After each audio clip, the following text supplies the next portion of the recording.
I like how we're all prepared. Yeah, right, I wasn't ready for that. Hi.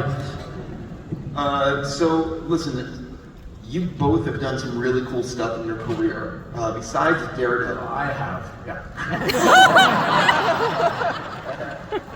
You both have done some really cool stuff. Here's a joke backstage. It's just my comeback to the joke backstage. If someone has actually never seen anything you've done before, besides Daredevil, what's the first thing you'd like them watching and why? Wow. I don't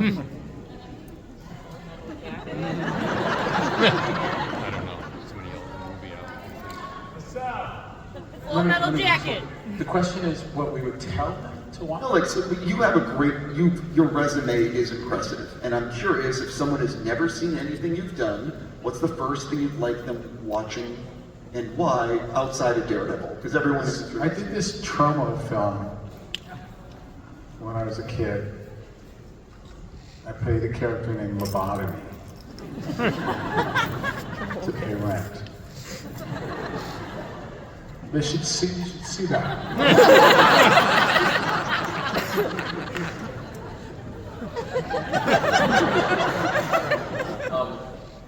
I did a movie that was written in English by a non-English speaker. And I had a line in the script that didn't make sense. And I offered to change it so that it made sense. And they refused that, that offer. At which point I was like, fine, I'll say the line. I don't care if you want me to say it. So there's a line in the film where the other actor says to me, he's talking about the woman that he loves, and he says, I have to see her again. And my response is, do you want me to wench with you? Instead of, do you want me to go with you? So I think it's probably my greatest line. I'm not going to tell you what movie it is, you have to try and see if you can find it. I'm curious, then what has been, I'm butchering this question, what's the most nervous you've been the night before the first day of filming something? So not filming, not theatre, film. Yeah, something on, or I guess on stage, you could do on stage. I mean, Charlie knows why this is because he's heard the story a million times. And it's just that the night before I was going to present them with my character in Men in Black. Girl. Nobody knew what I was going to do until I showed up that day. Not the director. So, I mean, I'm not sure I lost any sleep, but it was a bit stressful. Yeah, I don't think anything compares to the night before, like the first night on stage or something, or you know, the press night, you know, and all the press come, and you know, for me, that I just find that like, the question around, am I going to be so nervous that I don't remember my lines? Yeah, I'm not. Those first few performances on stage or something, I'm just very nervous. What do you think would surprise acting in Hollywood? It sucks. He's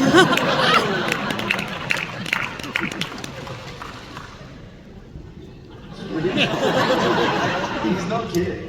He's not kidding. And I think there's a reason why people like you, a lot of us don't live there. I can't live there.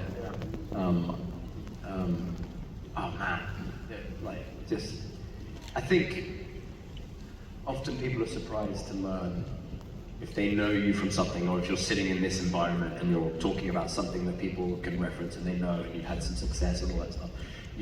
What you don't think about necessarily or know is the years of struggle. Like, I mean, just countless like auditions, just one after the other, and just not working out, and just not hearing anything ever again. Work for hours on this audition piece, and do your best, and then you never get any feedback. It's just gone, you know. I remember driving to an audition once and hearing on the radio that they cast that part. I was like, Right, I guess I'll go home.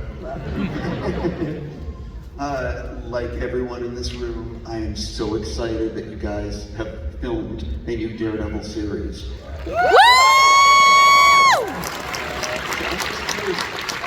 When did you both find out, oh wait, we might be going like this, we might be doing this again, like we might be doing a series on Disney Plus?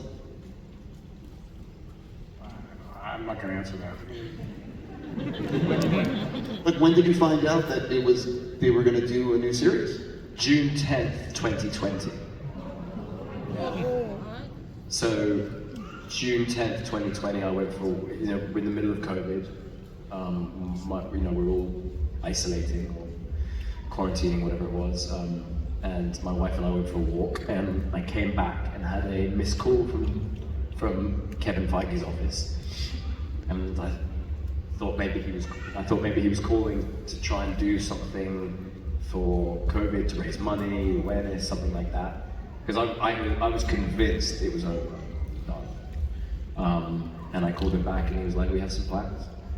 And he shared with me about Spider-Man and about She-Hulk. Woo!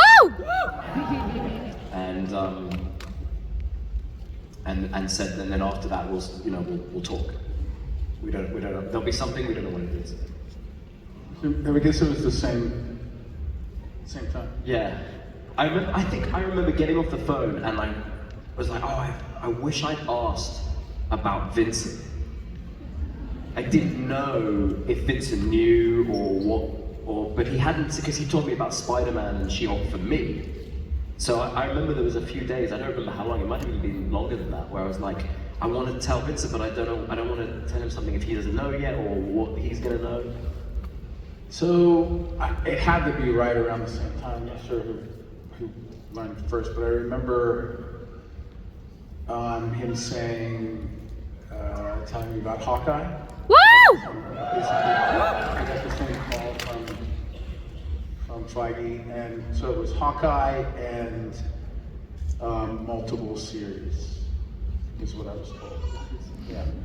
So then after that, my wife was watching me on the phone, like excited. And I remember after that, 2 months went by and I heard nothing from anyone. To the point where at one point my wife was like, "Are you sure?" did he definitely say that? It's interesting because, Charlie and I obviously have been through a lot with these characters, because of the how amazing you guys reacted to the Netflix series. So we keep getting these wonderful gifts now from Marvel where they're very into doing this now and supporting us 100%. These guys are incredible to work for.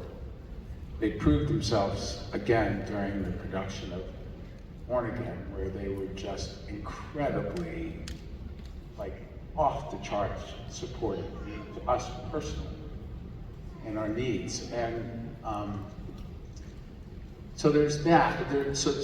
But back then when we first found out, because I always thought we were going to come back to June. We know that, right? Yeah, we had disagreements about He it. thought I was delusional. We'd speak on the phone and Vincent would be like, they're gonna call, we're gonna do something. And I'd get off the phone and be like, that guy's crazy. He's gonna let it go, he's gonna let it go, it's over. But back then, it was all kind of new to us, and we had actually, there was a long gap between, I guess what we're talking about is a long gap between the end of the Netflix series and this kind of conversation. He would call us and we'd start to talk. Well, we finished shooting, I think, the third season in 2017, maybe the beginning of 2018. Yeah. And so this is 2020, it's a long time. We were a little uneasy about whether we should speak to each other about any news that we got at all. I mean, I know this about Charlie, we both wanted to speak to each other. And but we didn't know if it was appropriate, we didn't know if we could get in trouble, we didn't know anything. But now we don't give a shit, we just tell everybody everything. Tell each other everything whenever it comes up. But back then, you know, we had to ease into this thing because we're still navigating the secrecy of Marvel. So, so now they tell us as little as possible. So but it's interesting. We've been through a big, long process. Yeah.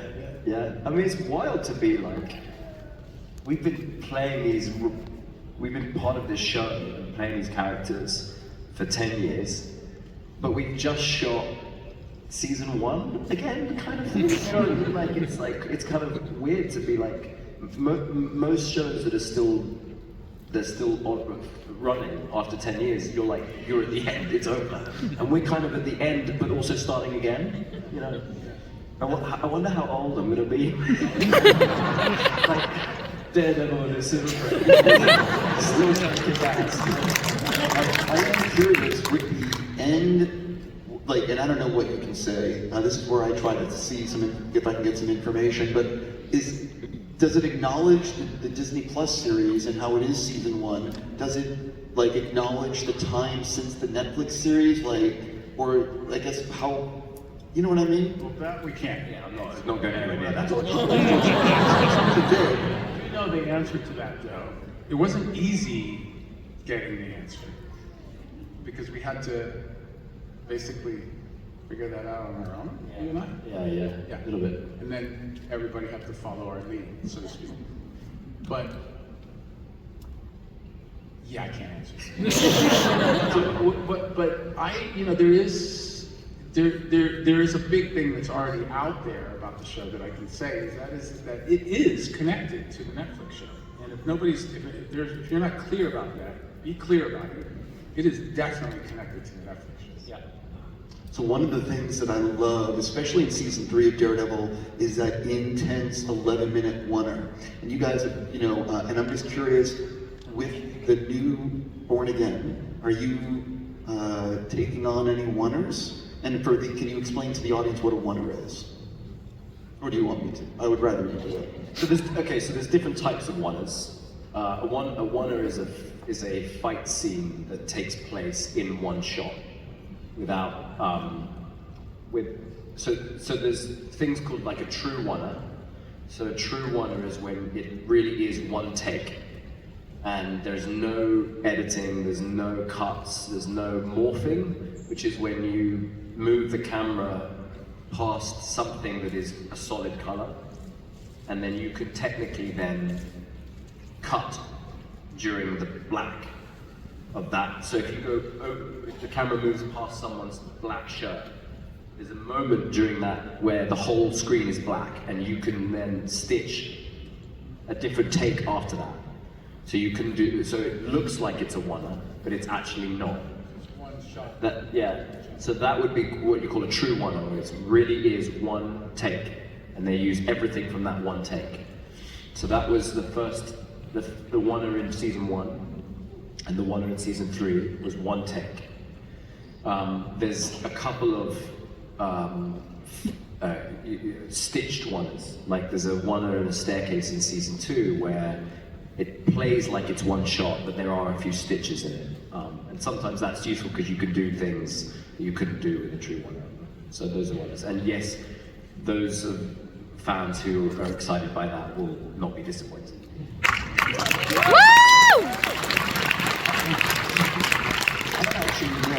Do you know how many episodes is season 1 of Born Again? Is it 8? Is it 9? I don't actually know. Is that out there? I know, I just don't know if it, Tell us anyway! I think you're gonna have to check if it's out there. If it's out there, we could tell you, but I don't know if it's out there. I think it is because I think I accidentally said it at D23, but I'm not D23. Let's just go on record that Charlie said it.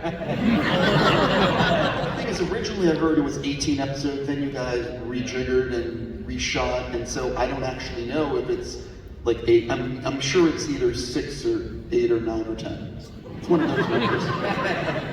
It's like roulette. Thank you for that. Good. Hey, good for you. confirm one of those, but I don't know. I don't know why that would matter, but I'm not. Just back away from this question.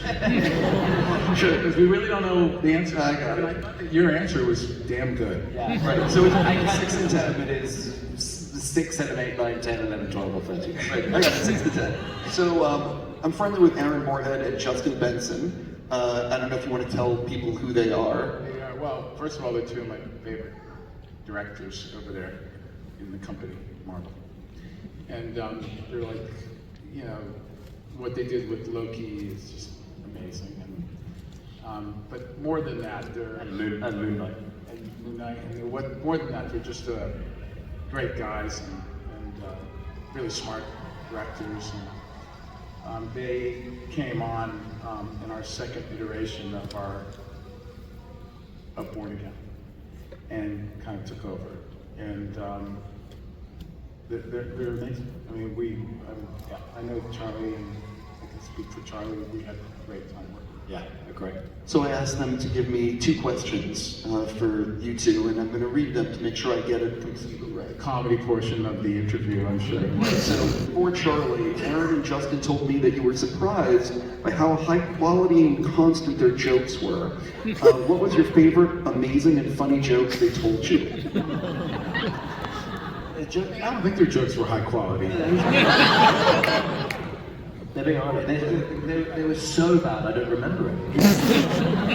Most of the time, I didn't realize I was supposed to laugh. I didn't realize. I think cheap and adolescent describes it. It definitely made me like them less. For Vincent, Yeah, make me trust them less. for Vincent, Aaron and Justin say they bumped into you at the gym while training during the shoot. What was your favorite exercise to get in character, and why is it bicep curls? Can you send the message back to them? This is a really good example of the bad joke. Right? Just go fuck yourself.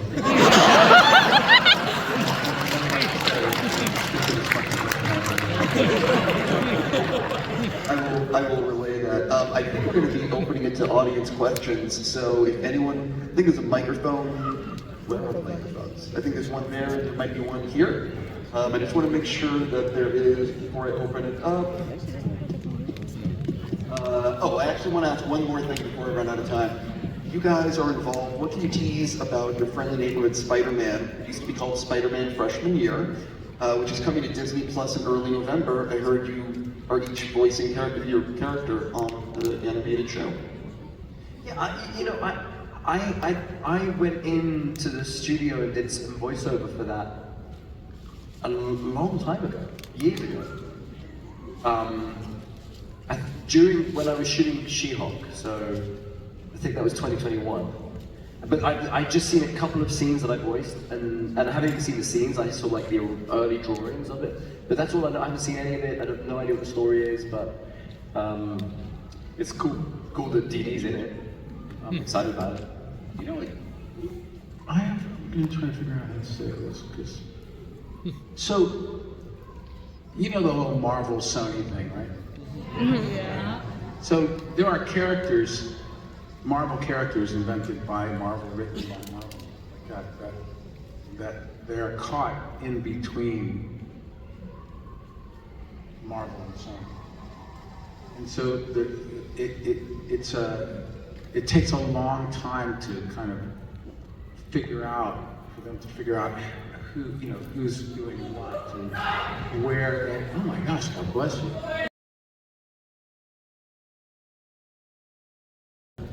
So I just gotta say that it's a top that there's things like that we were just asking about that I just as playing as Kingpin, I just never really know where my character is also in that kind of situation, unlike Charlie's is. And yeah, so it's I don't know, it's just part of the deal when it comes to playing Kingpin. Let's start over here. So, welcome guys to Boston. Thank you. Yeah. Okay. Okay. So Tuesday, Charlie, I'm from UK. Welcome to Boston. Vincent, I've been watching you all my entire life. and it's a very honor to be in your presence. You know, and so my question for you, Vincent, is like, I know because you were an actor for so long and a filmmaker. So throughout your career, what do you think is more challenging since you became a filmmaker from when you start to what's now? What's the biggest challenge that you think that you have right now as a filmmaker? I mean, the filmmaking thing, you know, like, I don't want to make films that, like, it's like 2 years of your life to make a film. The minute you decide to make a movie, and you get the money to make it, it's automatically 2 years of your life. And I'm not the only one that feels this way as somebody who's directed or written something. You know, really have to be passionate about it. I really have to be passionate about it to be able to give 2 years of my life away to when it's not really my profession. And my profession is an actor, and I consider myself as an actor, not a director. And so it's the whole directing thing is a whole other kind of thought process that unless something, you know, comes up and I feel like giving up a lot of acting to do and a lot of time with my family and yeah. Is that? Yeah. Totally get your perspective. Yeah. Yeah. Is that the correct answer you were looking for? Like, Yeah. Totally. No, couldn't put it on a better perspective. Yeah. because you know the acting thing is what I consider to be the thing that I don't mind. It takes my time because the time that it takes is limited. It could be anywhere from a month to 5 months, but Yeah. it's not 2 years. Yeah. With you, Charlie Fox, I know you've been in a lot of Marvel shows and you've done an amazing job. I'm looking forward for the next things coming. I'm sure you're just gonna keep killing it, just like you've done. And it's nice to see where you come from, the movies as commercial, and your name is out there now, and everybody knows who you are, and that's great. My question is, all those Marvel shows besides Daredevil, which is your main character,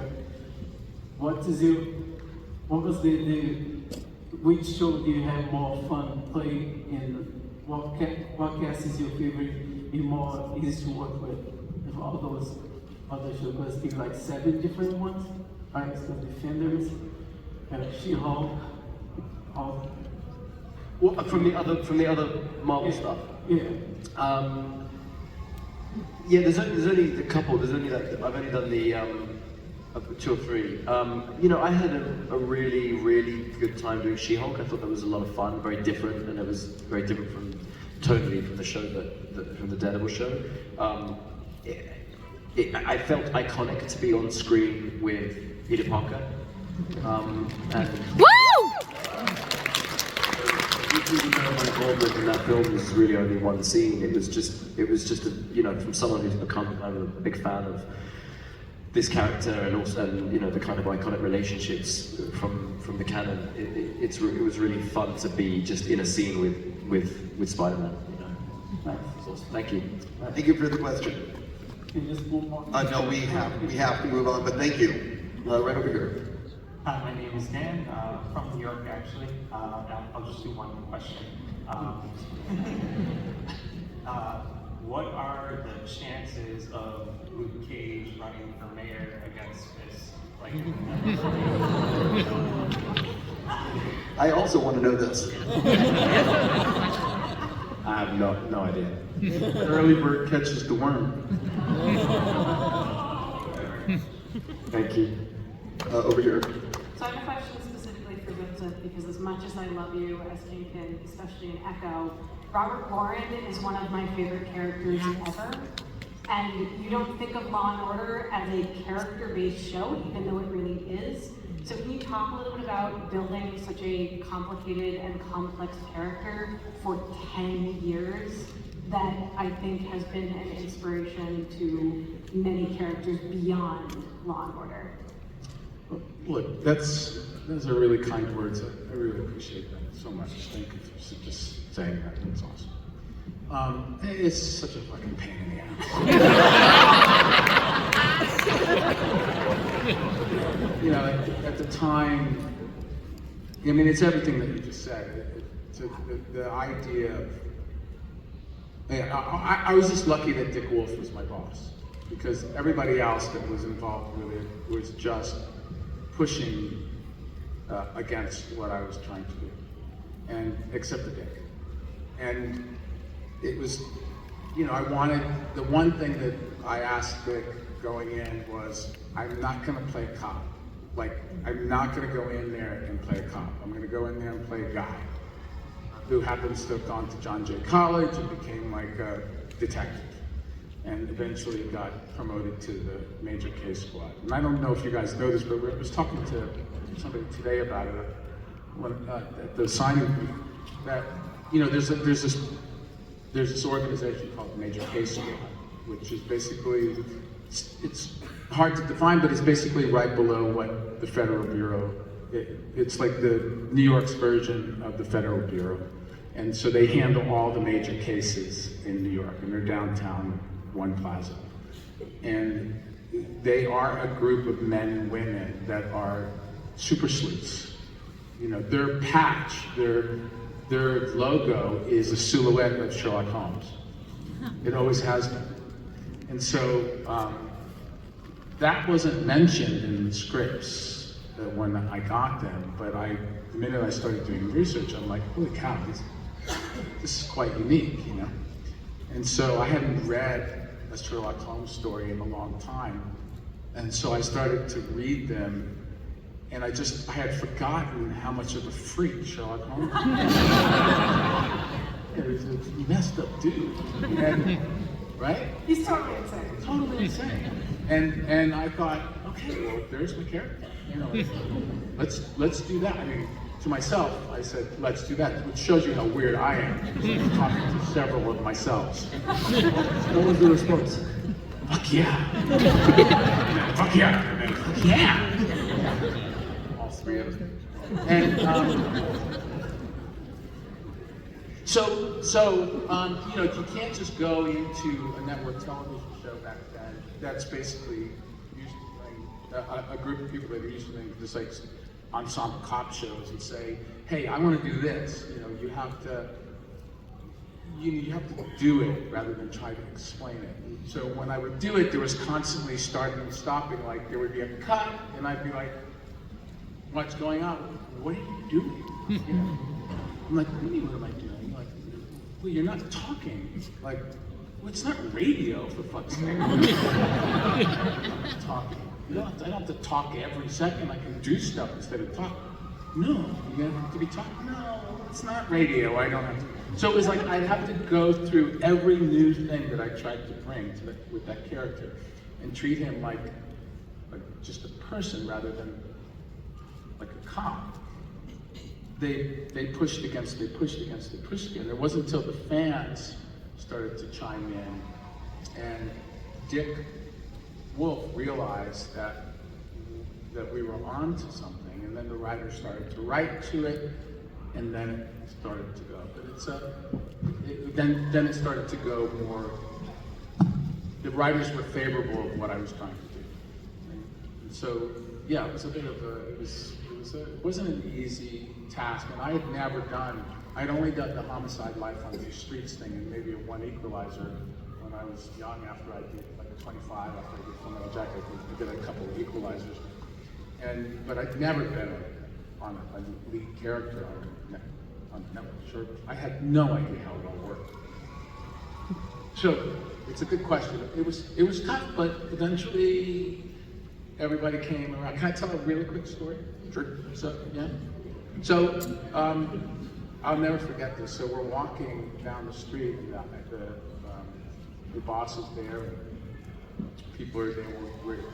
Hey guys, you want to go have lunch? They said. So we're going to have lunch, and there was this big thing, like I was just saying about me pausing too much, and none of the directors liked it, and the writers didn't like it.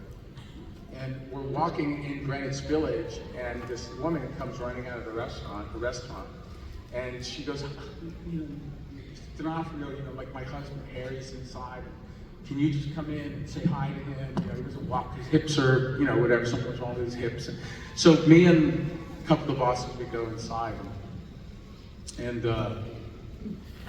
so, you know, Harry starts to talk about how they watched, when the day that they watched the show, what time they watched the show, they were recording the show, and every time they would go into this, that they would watch the show at the same time because, and while they were watching it, if Margie went into the kitchen to like get her TV dinner or something, you know,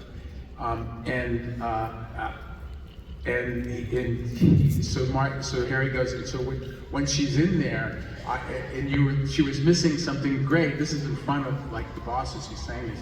I would go, Margie, he's pausing. Running back into the room, like I swear to God, she's happened. And it just felt so good.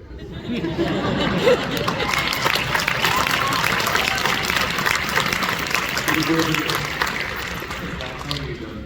Hope you're enjoying your time in Boston. Thank you. I just have a question for both of you relating to Daredevil and Kingpin. Both characters are very even-keeled, but can also get very angry, especially Kingpin. So, I mean, with that anger and just all around, is there something that you guys draw on for that, or like what's your process of getting to that stage?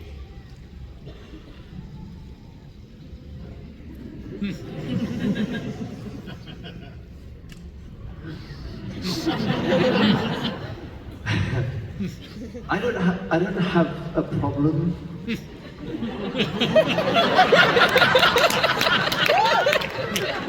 I don't have a problem feeling rage. I'm not a particularly rageful person in my real life, but I have access to it. For whatever reasons, maybe because I went to boarding school. So, yeah, I mean, that's really fun. You know, one of the things I love about acting is you get to play with feelings and emotions and attitudes that you don't have access to or license to as a real human being. Like, so for me, like one of the things I love about playing Matt Murdock, for example, is that in my real life, I'm a people pleaser. You know, I want people to feel. I'm in any situation I go into, I'm like overcompensate because I want people to feel happy, you know, like welcomed or friendly or happy, or you know what I mean. Probably too much, you know. And I guess I care what people think. You know, I want people to like me, that kind of stuff, right? So I think it's quite a common trait. But what I love about Matt Murdock is he doesn't care at all if people, you know what I mean? He's just frying bigger fish. So there's just more important stuff out there, and he tells you the truth, and he lets you have your feelings around it. And it's really fun for me to experiment with that, to play with that idea that I'm going to tell you the truth. I don't care whether you like it or not. It's the truth, and I'm going to trust that you'll have to like accept it or handle it. And for example, that's a really good fun thing. And the anger and the rage is another thing. Like I don't get very angry in my real life. It's not really something that I battle with a temper necessarily, but it's really fun to play someone who can fucking lose it. You know, and all I have to do is just think about Vincent D'onofrio.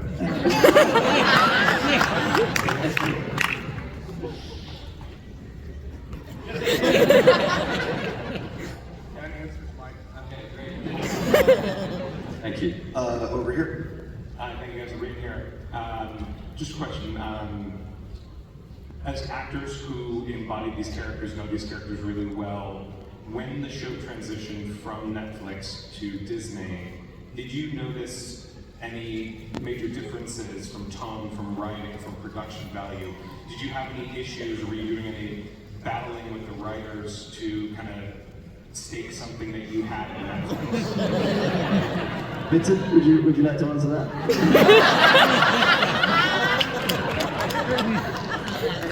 Here's what I'll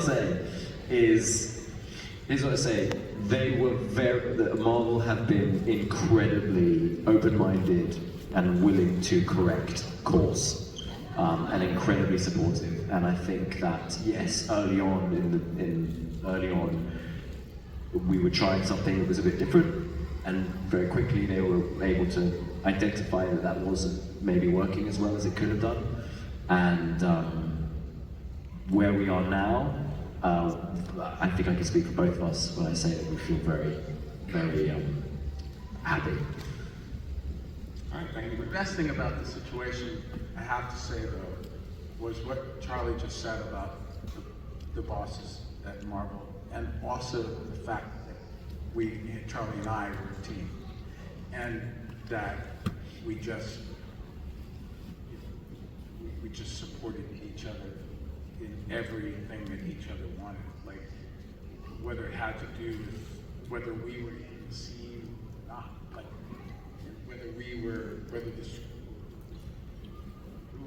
whatever featured our character, it didn't matter. We had, as a team, Charlie and I, we considered the story and the fans, like literally, I'm not shitting you guys. We considered you constantly and brought you up constantly.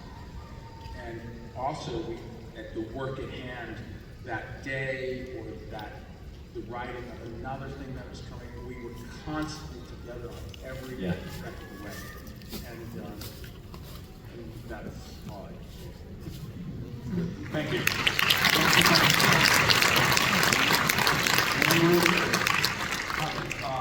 Great honor to be here. A big fan of the show and both of your work as well. I had a question for Mr. D'Onofrio. I am also a huge fan of Detective Gorin, and I was wondering how you came up with his eccentric mannerisms and speech pattern, which I think really helped make him such an iconic character, especially the way he weaponizes them to get under the skin of suspects and manipulate them into confessing. I was wondering what influences you use in developing that character, the way he communicates. A lot of it comes from, so there are many different techniques of interviewing and interrogating. Interviewing is a very different thing than interrogating, but there are moves to make and psychologies to follow in both in interviewing and in interrogating. They're very different, but they're out there to study. And once you start to understand the baseline of what it really is to interview somebody that you need information from, and they don't necessarily want to give it, or interrogate somebody that you need information from. Once you understand the baseline of that, there is a psychology behind it, and I just thought, like, what kind of guy would be able to handle this in the most genius way?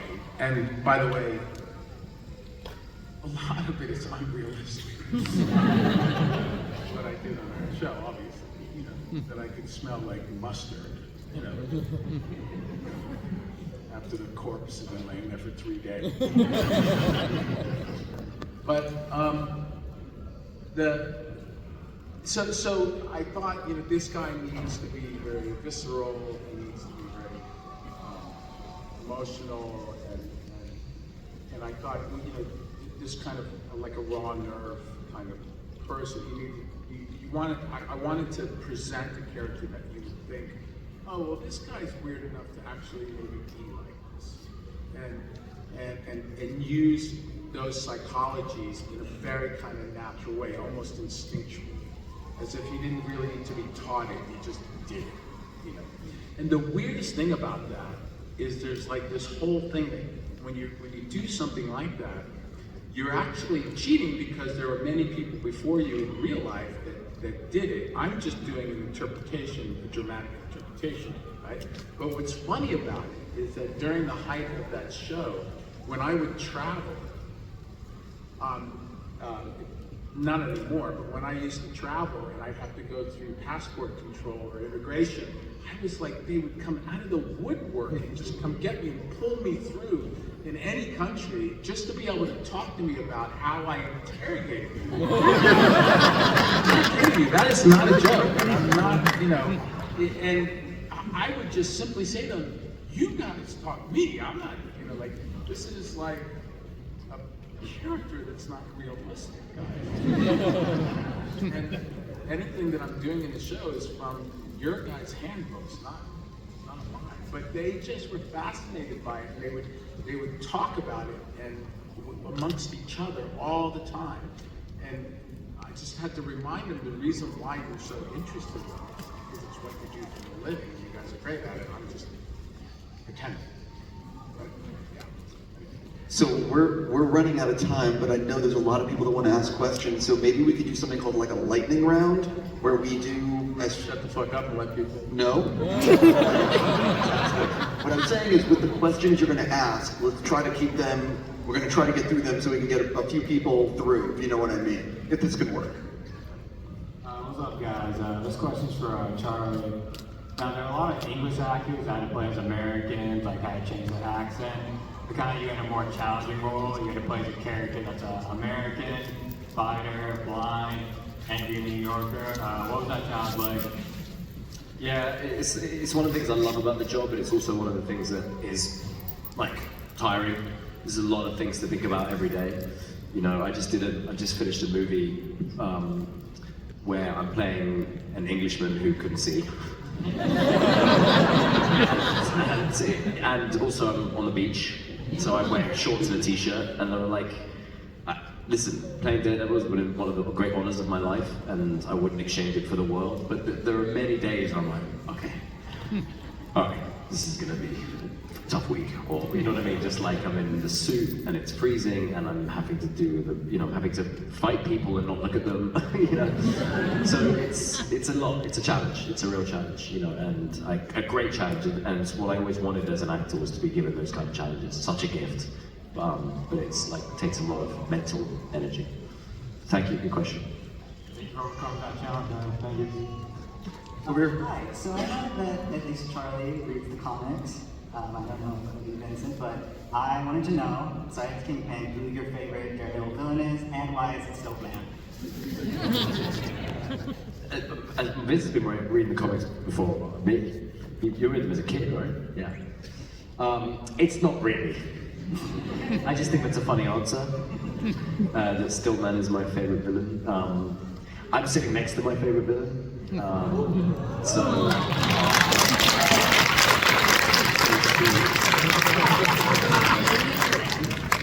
So sweet. We're gonna do a rom-com one day, you and me.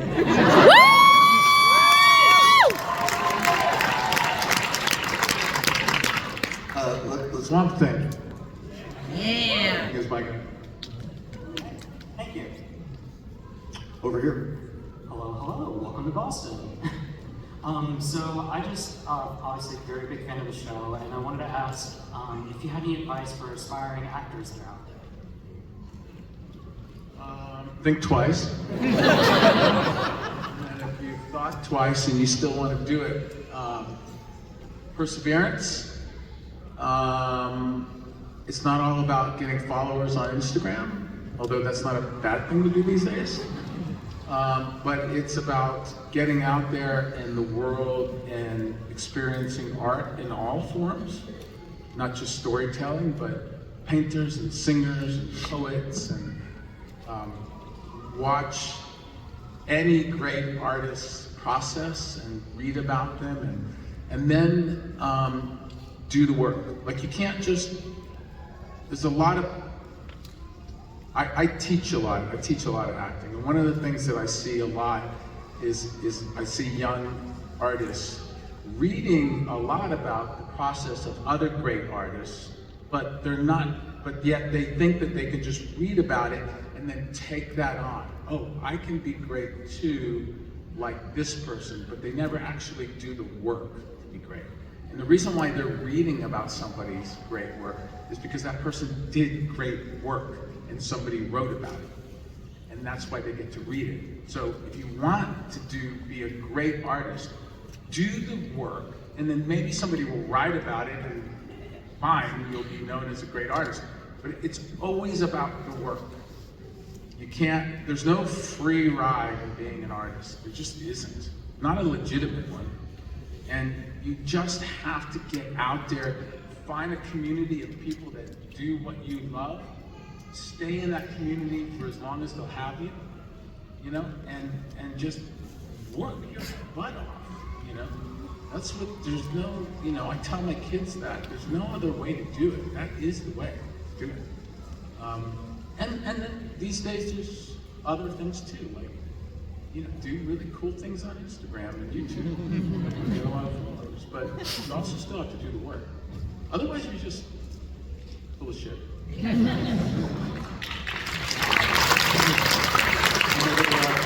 mind taking another question? Over here. Oh, great, it's a good one. With Marvel doing all of the multiverses and the different timelines and everything, Mr. D'Onofrio, if they approached you to reprise your role as Thor from Adventures of Babysitting,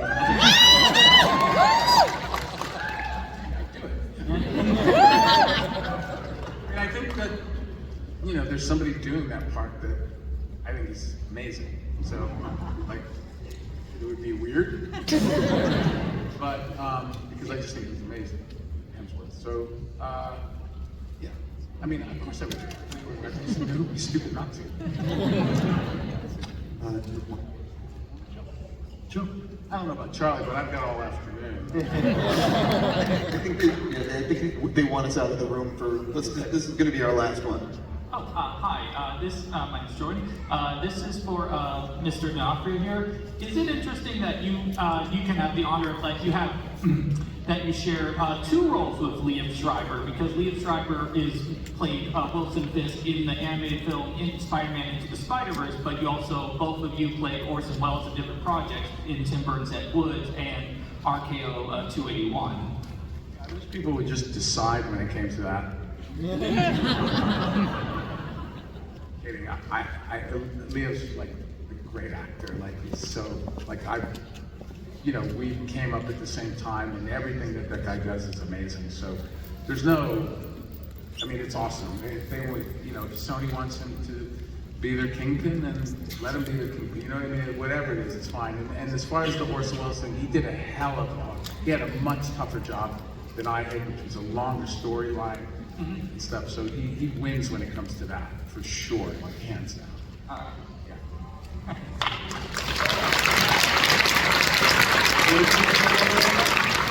Let's give a warm Boston thank you to Charlie Cox and Vincent.